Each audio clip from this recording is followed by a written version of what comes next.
चलो, some basic concepts of macroeconomics. Sir बहुत simple easy सा चैप्टर है। कुछ टॉपिक इससे ऐसे होते हैं जो जहां से एग्जाम में क्वेश्चन आते हैं। इस चैप्टर से ज्यादातर एमसीक्यू आते हैं। आपको एमसीक्यू पूछेगा, मैच द कॉलम पूछेगा इस चैप्टर से, क्योंकि इस चैप्टर में क्या है, डेफिनेशंस वाली बातें ज्यादा है सर। फाइनल गुड्स क्या होता है, इंटरमीडिएट गुड्स क्या होता है, कैपिटल गुड्स क्या होता है, इन्वेस्टमेंट क्या होता है, फिक्स्ड इन्वेस्टमेंट क्या है। ये ज्यादातर डेफिनेशन वाला चैप्टर है, इसलिए एमसीक्यू वाली बातें ज्यादा होती है। लेट्स सी सर, सबसे पहला क्लासिफिकेशन ऑफ गुड्स।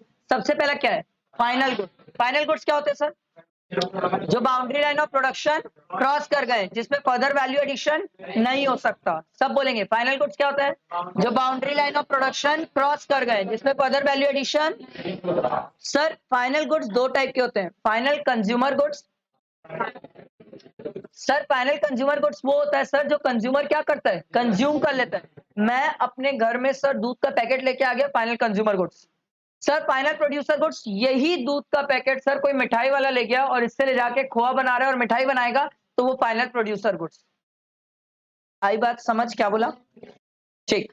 अगला दिया हुआ है sir intermediate goods. Intermediate goods क्या होता है सर, जो boundary line of production cross नहीं किए, जिसमें फर्दर वैल्यू एडिशन होना बचा है। सब बोलेंगे, इंटरमीडिएट गुड्स क्या होता है, जो boundary line of production cross नहीं किए, जिसमें फर्दर वैल्यू एडिशन होना बचा है। सर इंटरमीडिएट गुड्स के एग्जांपल आप लिख सकते हो, बट जब आप एग्जांपल लिखोगे तो पूरा कंप्लीट लिख के आना सर। जैसे कॉटन है, कॉटन से धागा, धागे से शर्ट, तो सर यहाँ पर जो धागा है ना वो इंटरमीडिएट है सर। आई बात समझ? ऐसे गुड्स जिनसे हम आगे फर्दर प्रोडक्शन करें उन्हें इंटरमीडिएट कहेंगे। ठीक। अभी मैंने किसी के एग्जाम में देखा भी था, एक क्वेश्चन था यार, ये रुको मैं बताऊंगा। द सेम गुड्स में बी फाइनल और इंटरमीडिएट। सर एक ही गुड्स फाइनल भी हो सकता है, इंटरमीडिएट भी हो सकता है। सर इस पे ये डिपेंड करता है उस गुड्स को लेके कौन जा रहा है। अगर वर्धमान सर दूध का पैकेट घर लेके आ गए तो वो फाइनल गुड्स है, क्योंकि वो उसको कंज्यूम कर लेंगे। बट सर वही दूध का पैकेट अगर कोई मिठाई वाला लेके जा रहा है जिससे वो आगे मिठाई बनाएगा, तो वो इंटरमीडिएट गुड्स है। सर कॉटन से धागा बनता है, मैं जाके धागा खरीदा तो वो फाइनल गुड्स है सर, क्योंकि मैं धागे से आगे कुछ नहीं बनाने वाला। पर वही धागा कोई टेलर लेके जा रहा है तो सर वो उससे आगे स्टिचिंग वगैरह सब चीजें करेगा, तो वो उसके लिए इंटरमीडिएट गुड्स है। एक गुड्स फाइनल भी हो सकता है, एक इंटरमीडिएट भी हो सकता है। इट टोटली डिपेंड्स कि सर उसका एंड यूज क्या है। उसका एंड यूज क्या है, दैट इज वेरी इंपॉर्टेंट। कौन उसको एंड यूज कर रहा है सर, ठीक है। फिर हमने गुड्स की वैरायटी की बात करी। सबसे पहला क्या होता है सर, ड्यूरेबल गुड्स। ये कौन से गुड्स होते हैं, जो लंबा समय तक चलते हैं सर। टीवी, एसी, फ्रिज वगैरह, कार वगैरह, ये सब डाल सकते हो sir, durable goods. Semi durable, 1 साल 2 साल मैक्सिमम सर, इसमें आप फर्नीचर लिख सकते हो, क्लोथ्स लिख सकते हो। नॉन ड्यूरेबल गुड्स, 1 या 2 3 दिन मैक्सिमम शेल्फ लाइफ, या 4 5 दिन मैक्सिमम शेल्फ लाइफ, ठीक है। इसमें मिल्क लिख सकते हो, आराम से लिख सकते हो सर। ब्रेड भी लिख सकते हो। नॉन मटेरियल या सर्विसेज क्या होती है सर, इनटेंजिबल नेचर की होती है, जो मैं आप लोगों को पढ़ा रहा हूँ ये सर्विसेज है सर। उसके बाद अगला देखो sir, capital goods. Capital goods क्या होते हैं सर, आप ना फिक्स्ड एसेट मत लिख के आना। एग्जाम में अगर एग्जांपल लिखना है तो कैपिटल गुड्स में आप प्लांट एंड मशीन लिखना, ठीक है। फिक्स्ड एसेट लिखोगे तो फंस जाओगे, क्योंकि फिक्स्ड एसेट में सर लैंड भी आ जाता है। आप लैंड नहीं ले सकते ना सर कैपिटल गुड्स में। आपको कैपिटल गुड्स में ये लिखना सर, ऐसे गुड्स जिनका बेनिफिट हमें नंबर ऑफ इयर्स में होता है सर, जिनसे हम आगे फर्दर गुड्स बना के प्रोड्यूस करके मार्केट में सेल करते हैं। तो अपन लैंड से कुछ बनाते नहीं है ना, इसलिए लैंड का एग्जांपल नहीं लिख सकते। आप प्लांट एंड मशीन लिख के आओ, बेहतरीन एग्जांपल रहेगा सर। समझ आया ना? ठीक है सर। ये वाला क्वेश्चन किसी के पेपर में था, all capital goods are producer goods but all producer goods are not capital goods. मैंने आपको पहले ही बोला था ये इंपॉर्टेंट होता है, ठीक है। सर अगर ये आया एग्जाम में, ये आता है सर, कई बार एग्जाम में आया हुआ है सर। अगर ये आया एग्जाम में 3 या 4 मार्क्स लिखने का, तो इसमें प्लीज टेलर वाला एग्जाम्पल लिख के आना। एग्जामिनर उसके लिए मेंटली प्रिपेयर्ड है, वही एग्जाम्पल बहुत जन्मों से चला आ रहा है सर, ठीक है। ऐसे तो आप बहुत सारे एग्जाम्पल लिख सकते हो, बट ज्यादा बेटर है जो सीबीएसई प्रेफर करती है वही एग्जाम्पल लिखो, तो ज्यादा मार्क्स स्कोर करोगे। All capital goods are producer goods but all producer goods are not capital goods. Sir कैसे? सिंपल सर, हर एक कैपिटल गुड्स प्रोड्यूसर गुड्स है। क्यों सर? क्योंकि हम उस प्लांट एंड मशीन से कुछ तो बनाएंगे। पर सर हर प्रोड्यूसर गुड्स कैपिटल गुड्स नहीं है। क्यों बताओ?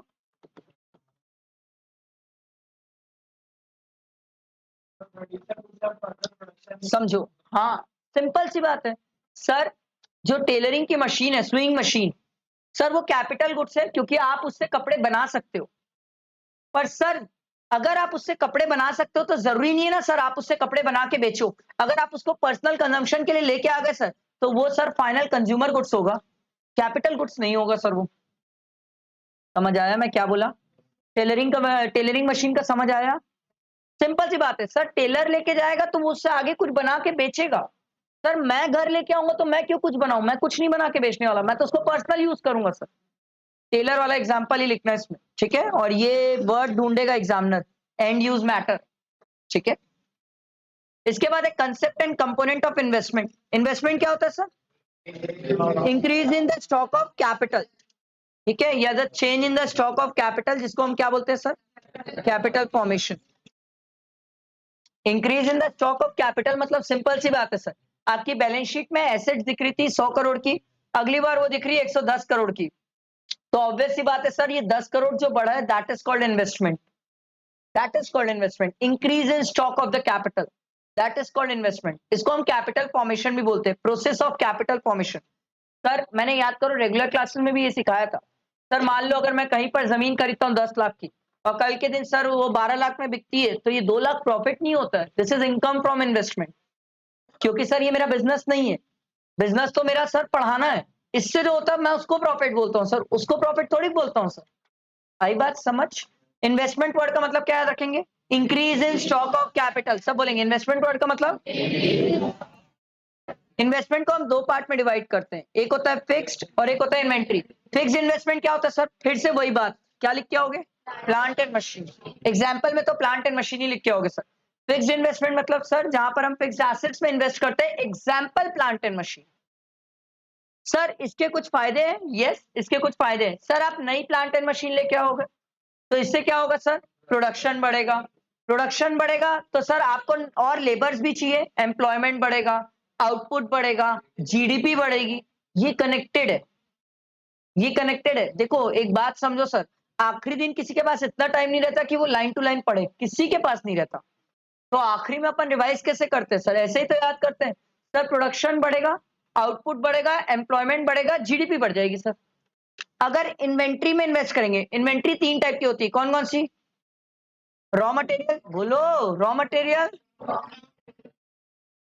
सेमी फिनिश गुड्स और फिनिश गुड्स, 3 टाइप की इन्वेंट्रीज होती है सर। इन्वेंट्री में इन्वेस्ट करने का फायदा क्या है सर? हमारा बिजनेस अनइंटरप्टेड चलते रहेगा सर, और हमें डे टू डे जाके परचेज नहीं करना पड़ता। इन्वेंट्री में इन्वेस्ट, बिजनेस धंधा, धंधे में सर माल रखने का फायदा क्या होगा? स्टॉक रखने का फायदा क्या होगा सर? आई बात समझ? सर ये 2 से एमसीक्यू आ चुका है, ये कभी लिखने को नहीं आया, एमसीक्यू आया है। Desired inventory stock, undesired inventory stock. Desired का तो बेस्ट एग्जांपल है, अभी सामने दिवाली आ रही है सर, तो सर मान लो मैं पिछली बार 10 टीवी बेचा था, मेरे को लग रहा है इस बार 12 बिक जाएगी सर। डिजायर्ड, डिजायर्ड, मेरे को ये लग रहा है। फिर उसके बाद अनडिजायर्ड क्या है सर? अचानक से डिमांड बढ़ गई टीवी की, अचानक से बढ़ गई, वो अनडिजायर्ड था सर, मैंने कोई प्लान थोड़ी किया था इसके लिए सर। समझ आया? डिजायर्ड मतलब मैंने कुछ प्लान किया था, मुझे पता था, मेरे को ये अंदाजे से चला। अनडिजायर्ड मतलब सर मैं उसके लिए प्रिपेयर्ड ही नहीं था और अचानक से डिमांड बढ़ गई। अभी हुआ था ना सर, टमाटर का रेट आए बाय अंडरस्टैंड बढ़ गया था सर, ये अनडिजायर्ड था सर, ये डिजायर्ड थोड़ी था। आ रहा है समझ बेटा दिमाग में? उसके बाद देखो सर, ग्रॉस इन्वेस्टमेंट और नेट इन्वेस्टमेंट, इसका तो हम यूज इतना किए नेशनल इनकम में कि हमें वहां पर पता है sir.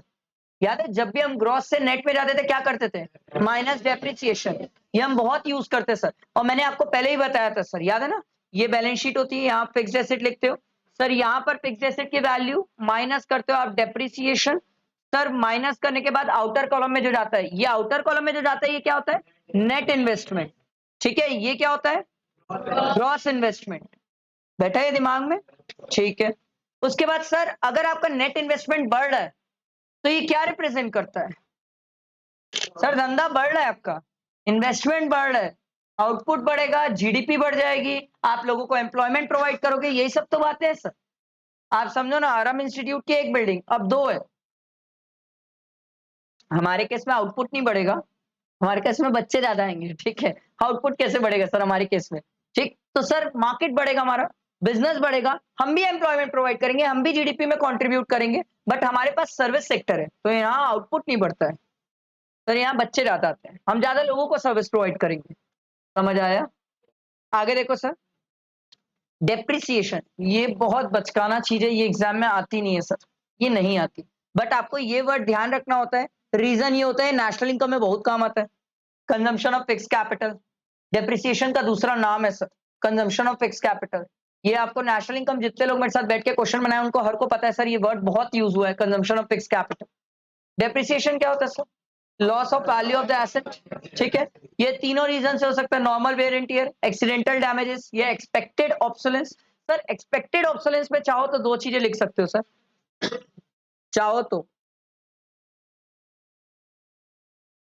Change in technology and change in demand, ये होता है एक्सपेक्टेड ऑब्सोलेंस।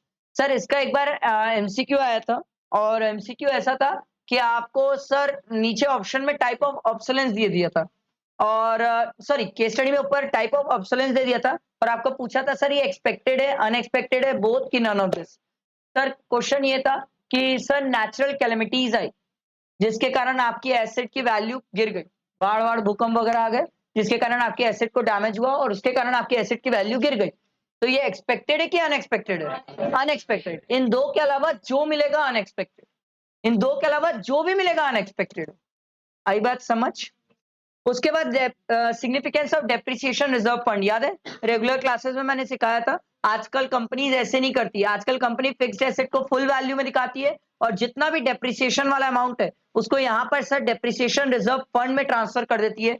इसलिए ट्रांसफर कर देती है क्योंकि कंपनी बोलती है हम फ्यूचर में ये फंड से ही क्या करेंगे, वापस नई एसेट्स खरीदेंगे। तो कोई पूछे डेप्रिसिएशन रिजर्व फंड का सिग्निफिकेंस क्या है, सर ये फंड हम इसलिए जनरेट करते हैं क्योंकि इसी फंड से हम कल पैसा यूटिलाइज करके क्या करेंगे, एसेट्स परचेज करेंगे सर। Depreciation reserve fund. कोई पूछे कितना अमाउंट ट्रांसफर करते हैं, तो बोलना sir it depends upon fixed asset. वो फिक्स्ड एसेट कितनी है, कितने की है, उस पर जितना डेप्रिसिएशन लगता है उतना ही ट्रांसफर होता है सर डेप्रिसिएशन रिजर्व फंड। आया समझ? अगला देखो, ये मैंने बताया भी है सर, एक्सपेक्टेड और अनएक्सपेक्टेड ऑब्सोलेंस। इसके बाद स्टॉक और फ्लो। स्टॉक क्या होता है सर? जिसको पर्टिकुलर पॉइंट ऑफ टाइम में हम गिन सकते हैं, इस क्लास में कितने बच्चे मैं गिन सकता हूँ sir, that is stock. Flow क्या होता है सर? जो over a period of time चलता है सर, जिसको आप पर्टिकुलर पॉइंट ऑफ टाइम में तो नहीं गिन सकते, आप उसको मंथली, ईयरली, क्वार्टरली ऐसे गिन सकते हो sir, that is called flow. याद करो मैंने आपको रेगुलर क्लास में इसका एग्जांपल भी दिया था।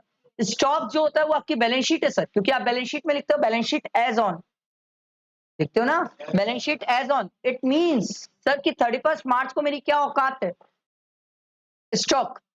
जब आप पीएल अकाउंट बनाते हो तो लिखते हो PL account for the year ended. For the year ended मतलब आप ये बोल रहे हो भाई पूरे साल भर का लेखा चिट्ठा ये फ्लो है। समझ आया? क्लियर हुआ? ठीक सर। अच्छा एक क्वेश्चन है, क्या मेरा स्टॉक ज्यादा होगा, ध्यान से सुनना, क्या मेरा स्टॉक ज्यादा होगा तो क्या मेरा फ्लो भी ज्यादा होगा? और अगर मेरा फ्लो ज्यादा होगा तो क्या मेरा स्टॉक भी ज्यादा होगा? आराम से वापस रिपीट करता हूं सर, मेरा स्टॉक ज्यादा होगा तो क्या फ्लो ज्यादा होगा? तो सर अगर मेरा फ्लो ज्यादा होगा तो क्या स्टॉक भी ज्यादा होगा? सर आप लोग मेरे बोलने के तरीके से कंफ्यूज हो रहे हो, आराम से। सर अगर मेरा स्टॉक ज्यादा होगा तो बेचूंगा ज्यादा, बेचूंगा ज्यादा तो चाहिए भी तो ज्यादा स्टॉक। आराम से। सर स्टॉक ज्यादा होगा तो बेचूंगा ज्यादा, बेचूंगा ज्यादा तो सर स्टॉक भी तो लगेगा, नहीं तो बेचूंगा किसको? तो स्टॉक ज्यादा है तो फ्लो भी ज्यादा है, फ्लो ज्यादा है इसीलिए स्टॉक ज्यादा है।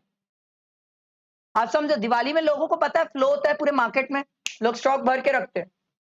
अब दिवाली खत्म हो दो, उसके बाद देखना मार्केट में फ्लो ही नहीं होता, तो लोग स्टॉक ही नहीं रखते। क्या करेंगे स्टॉक रख के? लोग वेट करते हैं 15-20 दिन तक, तो वेट करते हैं वापस मार्केट को उठने के लिए।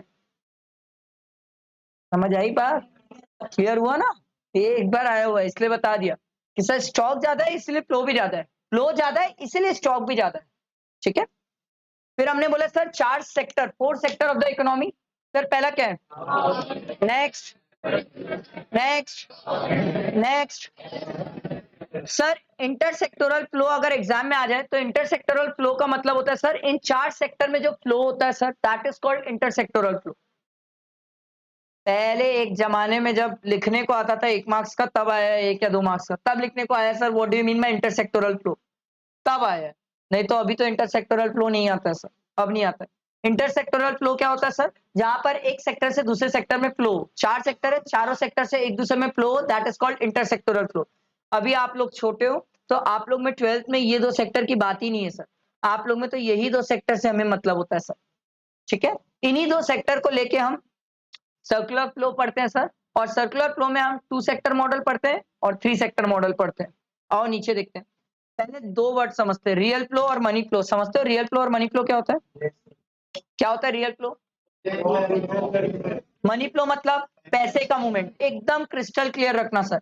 मान लो मैं हाउस होल्ड सेक्टर, आप लोग प्रोड्यूसर सेक्टर, तो सर आप लोगों को गुड्स सर्विसेज बनाना है, तो उसके लिए आप लोग मेरे पास आए और आप लोग मेरे को बोले सर आप हमें 4 फैक्टर दीजिए तभी हम गुड्स एंड सर्विसेज बनाएंगे। 4 फैक्टर पता है ना सर?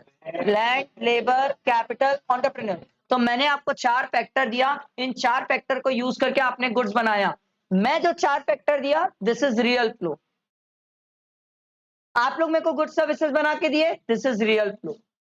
अब जो आप लोग मेरे से 4 फैक्टर लिए, क्या उसका पेमेंट भी करोगे? Yes sir. आप जो मेरे को पेमेंट करते हो that is called money flow, और जो मैं आप लोग से गुड्स एंड सर्विसेज लिया हूं उसका पेमेंट मैं करता हूं, that is called money flow. Question exam में बहुत पेटेंट है इससे, जनरली ये तो इसका डायग्राम इंपॉर्टेंट है, इसका डायग्राम आपको एग्जाम में देख के जाना चाहिए। और इससे एक क्वेश्चन बहुत बहुत फेमस है, is real flow opposite of money flow? Yes. मैंने आपको 4 फैक्टर दिया, तब तो आप 4 फैक्टर का पेमेंट किए ना, तो अपोजिट ही तो हुआ। मेरे पास से गया, आपके पास से आया, अपोजिट ही तो हुआ। हमेशा याद रखना, real flow is an opposite of money flow. Clear हुआ ये सबको? ठीक है।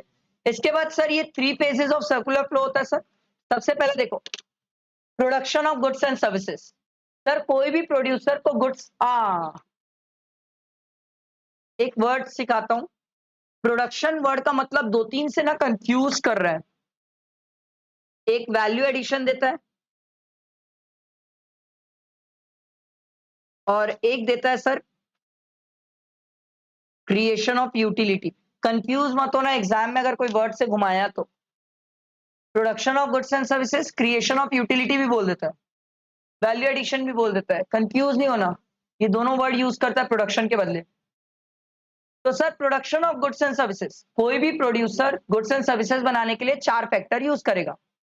सर वो जो 4 फैक्टर यूज करेगा, उन 4 फैक्टर से जो इनकम जनरेट होगी, वो इनकम से सर वो इनकम को क्या करेगा? 4 फैक्टर में डिस्ट्रीब्यूट करेगा। कैसे?